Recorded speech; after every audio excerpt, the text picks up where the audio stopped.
Cinema అయితే చాలా బాగుంది. ఎస్ విశ్వసేన్కి మళ్ళీ హిట్ పడిందా? ఖచ్చితంగా అండి. అంటే ఓ అని చెప్పలే కానీ హిట్ అయితే పడింది పక్కా. ఓకే. ఆ, ఇద్దరు కాంబినేషన్ ఎలా ఉంది?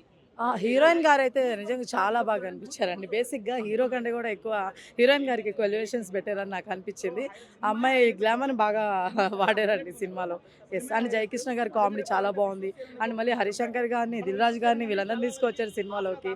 సో వాళ్ళు వచ్చి ఏదో గెస్ట్ అపిరియన్స్ లాగా వచ్చి వెళ్ళిపోవడం కాదు అని చెప్పేసి ఒక పంచ్ డైలాగ్ ఇచ్చారు వాళ్ళు కూడా. అవి చాలా బాగా పేలి చాలా బాగా అనిపించిందండి. ఎస్ అండ్ అనుదీప్ సినిమా అంటే ఒక ఫ్లేవర్ ఉంటుంది కదా, క్రింజ్ కామెడీ ఉంటుంది. అదే ఉంది. క్రిన్స్ అంటే ఫస్ట్ ఆఫ్ ఆల్ మీనింగ్ చెప్పండి ప్లీజ్. అది అందరూ వాడేస్తున్నారండి క్రిన్స్ అని. అర్థమవుతుందా? క్రిన్స్ అంటే ఏంటి చెప్పండి. వల్గారిటీ ఎక్కడా లేదు. నేను అందుకు కావాలని అడుగుతాను. ఇందాక కూడా ఒక పర్సన్ అక్కడ ఏం చేస్తానంటే క్రిన్స్ కామెడీ ఉంది అక్కడక్కడ అన్నాడు. ఎక్కడుందండి వల్గారిటీ? నాకు అర్థం కావట్లేదు. వల్గారిటీ లేదు. అర్థమవుతుందా? ఫస్ట్ ఆఫ్ ఆల్ ఆ వర్డ్ స్టైల్గా ఉందని ప్రతి ఒక్కరు వాడొద్దు. క్రిన్స్ అని చెప్పి వర్డ్ స్టైల్గా ఉందని అస్సలు వాడొద్దు. ఇక్కడ వల్గారిటీలు అంత లేవు.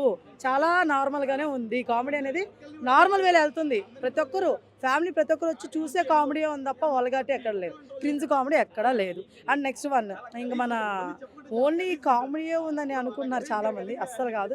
సెంటిమెంట్ కూడా ఉంది. దాని వెనకాల ఒక పెద్ద స్టోరీ ఉందండి. అంటే ఒక సినిమా తీయాలి అనుకున్న ఒక పర్సన్ ఎంత కష్టపడాలో, వాళ్ళకి ఎన్ని కష్టాలు ఉంటే చూపించారు. అది కామెడీ వేలో చూపించడం వల్ల చాలా మందికి ఎక్కలేదు కానీ సీరియస్గా అయితే ఎక్కేస్తుండేదండి. ఎస్ నాకు బాగా అనిపించింది సినిమా. వచ్చి చూడొచ్చండి. ఒక్కసారి అయితే ఖచ్చితంగా వచ్చి చూడొచ్చండి. ప్రతి ఒక్కరు ఫ్యామిలీతో వచ్చి చూడొచ్చండి. ఎస్ ఓవరాల్ రేటింగ్ ఎంత ఇస్తారు? రేటింగ్లో ఎందుకండి సినిమాలకి బాగుంది కదా, పక్క వచ్చి చూడొచ్చు. అదైతే చెప్తున్నా అంతే.